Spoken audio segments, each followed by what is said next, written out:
Income tax ডিপাৰ্টমেণ্টৰ ফালৰ পৰা ষ্টেনোগ্ৰাফাৰ আৰু MTSৰ কাৰণে এতিয়া নতুনকৈ ওলাইছে 56টা পোষ্ট আৰু এই পোষ্টকেইটাৰ কাৰণে আপোনালোকে কেনেদৰে আবেদন কৰিব পাৰিব তাৰ বিষয়ে আজি এইটো ভিডিঅ'ত মই আপোনালোকক দেখুৱাম।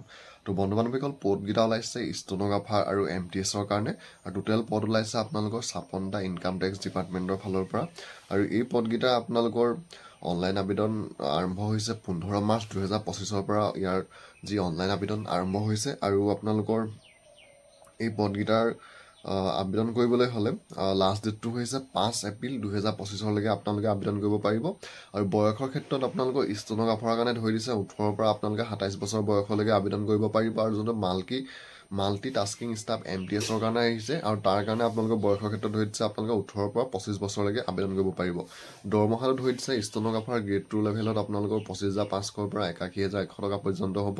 আৰু ছেকেণ্ড যোনটো টেক্স এছিষ্টেণ্ট TA এই দৰমহাত থাকিব 25,500ৰ পৰা 81,100 টকা পৰ্যন্ত। আৰু মাল্টি টাস্কিং ষ্টাফ MTSৰ দৰমহাত থাকিব 18,000ৰ পৰা 56,900 টকা পৰ্যন্ত। আৰু আপোনালোকৰ ইয়াত ষ্টেনোগ্ৰাফাৰ কাৰণে পদ আছে 2টা আৰু ইয়াৰ কাৰণে কোৱালিফিকেশ্যনটো বিচাৰিছে 12 পাছ।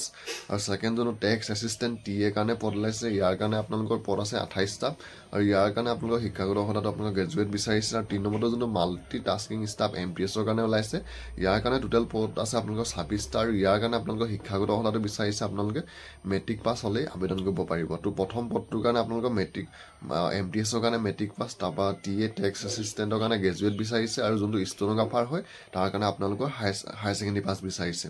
আৰু ইয়াৰ আপোনালোকৰ বৰ্তমান অনলাইন আবেদন আৰম্ভ হৈ গৈছে। আপোনালোকে ইনকাম টেক্স ডিপাৰ্টমেণ্টৰ যোনটো অফিচিয়েল ৱেবছাইট আছে আপোনালোকে সেই ৱেবছাইটটোত গৈ আপোনালোকে এই 56টা পদৰ কাৰণে অনলাইনত আবেদন কৰিব পাৰিব।